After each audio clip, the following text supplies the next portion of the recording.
இன்றைக்கு ஒரு விரும்பத்தகாத நிகழ்ச்சியை மாண்புமிகு எதிர்கட்சி தலைவர் அவர்களும் அவரை சார்ந்தவர்கள் உருவாக்கியதற்காக இந்த மன்றம் வருத்தத்தை தெரிவித்துக் கொள்கிறது.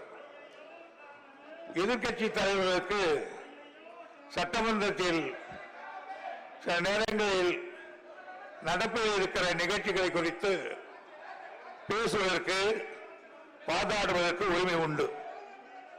ஆனால் இது சட்டமன்றத்துக்கு என்று வகுக்கப்பட்டிருக்கிற விதிமுறைகளுக்கு உட்பட்டுதான் யாராக இருந்தாலும் அந்த காரியத்தை செய்ய முடியும். முதல் வழியை எடுத்தவுடன் கேள்வி நேரம். கேள்வி நேரம் என்பது மிக முக்கியமானது.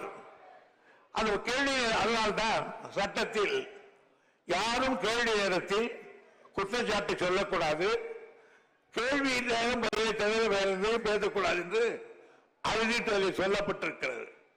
ஆனால் இதெல்லாம் அவர்களுக்கு தெரியாதா என்றால் தெரியும். அவர் மாண்புமிகு எதிர்கட்சி தலைவர் அவர் முதலமைச்சராக இருந்தவர், அவையை நடத்தியவர். அவரே இந்த நிலைக்கு மாறுபட்டு இன்றைக்கு நடந்து கொண்டது எனக்கு ஆச்சரியமாக இருக்கிறார். அவரிடத்தில் தான் சபாநாயகர் உட்கார்ந்து இருக்கிறார். அவருக்கு இந்த சட்டம் தெரியும். எந்த விவகாரமாக இருந்தாலும் கேள்வி நேரம் முடிந்து ஜீரோ அவர் என்று சொல்லக்கூடிய அந்த நேரத்தில் தான் எழுந்து இந்த பிரச்சனைகளை கிளப்ப வேண்டும்.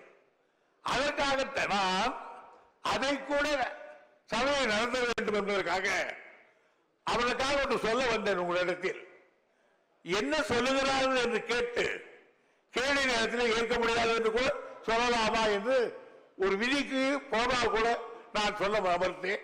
அதையும் அவர்கள் கேட்கிறவா இல்லை.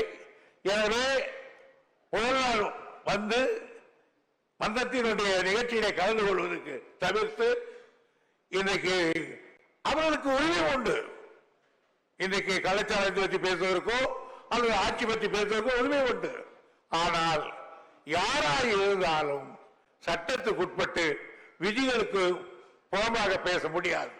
இன்றைக்கு முழுக்க முழுக்க இது எல்லாம் தெரிந்தவர்கள், அவையில 12 காலம் இருந்தவர்கள் அங்கே உட்கார்ந்து இருக்கிறார்கள்.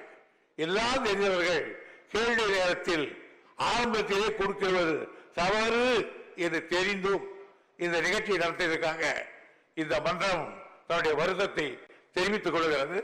தவிர்க்க முடியாத காரணத்தால் தான் தாங்கள் இன்றைக்கு அந்த நடவடிக்கை எடுத்திருக்கிறீர்கள். என்னால் முடிந்த அளவுக்கு அவர்களுக்கு சமாதானம் சொல்ல முயற்சித்தேன். ஆனால் அவர்கள் கேட்பவாறு இல்லை. வெளியே போக அந்த முனைப்போடு அவர் நடந்து கொண்டதற்காகவும் நான் இந்த நிலை மாண்புமிகு எதிர்க்கட்சி தலைவர்கள் அவருடைய சுபாவத்துக்கு மாறாக இப்படி நடந்து கொண்டதை பற்றி நான் ஆச்சரியப்படுகிறேன், வருத்தப்படுகிறேன் என்பதை தெரிவித்துக் கொள்கிறேன். பாதகம் செய்பவரை கண்டால் நாம் பயங்கொள்ளலாகாது பாப்பா, மோதி மிதித்து விடு பாப்பா, அவர் முகத்தில் உமிழ்ந்து விடு பாப்பா. அண்மை செய்திகளை உடனுக்குடன் தெரிந்து கொள்ள இணைந்திருங்கள் இயம்நாடு தொலைக்காட்சியுடன்.